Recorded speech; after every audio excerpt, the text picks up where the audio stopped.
নমস্কার, সবাইকে স্বাগত আমার রান্নাঘরে। আজকে আমি বানাবো চিলি পনির। তার জন্য পনিরকে ছোট ছোট টুকরো করে আমি কেটে নিয়েছি।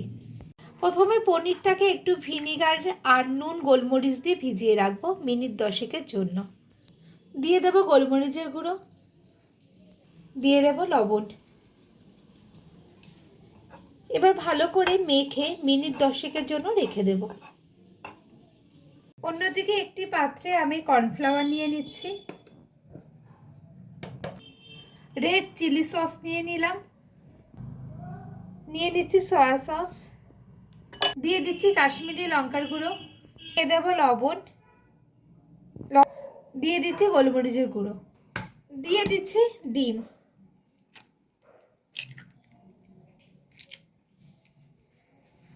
এইসব উপকরণগুলোকে খুব ভালো করে আমি মেখে নিচ্ছি।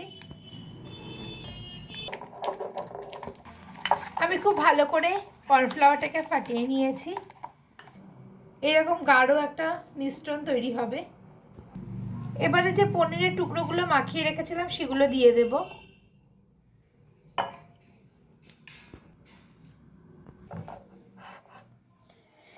এই মতো অবস্থায় মিনিট 5-এর জন্য মাখিয়ে আমি আবার রেখে দেব। তেল গরম হয়ে গেছে, এবার আমি মেখে রাখা পনিরগুলোকে ভেজে নেব।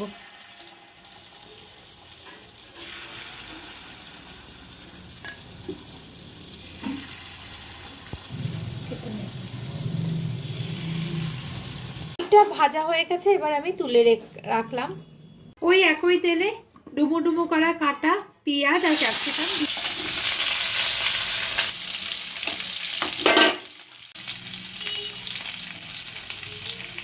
কাঁচা লঙ্কা দিয়ে দেব। এটা একটা মিশ্রণ বানিয়ে নেব। নিয়েছি টমেটো সস, 2 চামচ টমেটো সস নিলাম, রেড চিলি সস নিয়ে নিচ্ছি, 1 চামচ সয়া সস, আর নিয়ে নিচ্ছি খুব সামান্য পরিমাণে ভিনিগার। এই সসগুলো খুব ভালো করে আমি একটু মিশিয়ে নেব। এবার আমি মিশিয়ে নেব।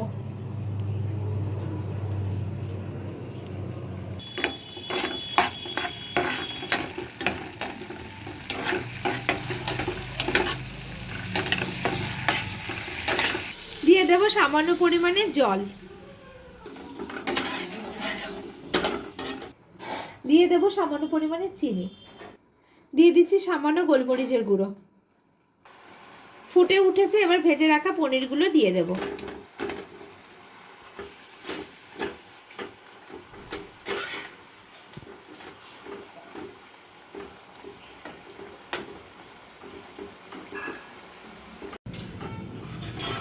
আমার চিলি পনির হয়ে গেছে। এবার উপর দিয়ে আমি পেঁয়াজ পাতা ছড়িয়ে দিচ্ছি।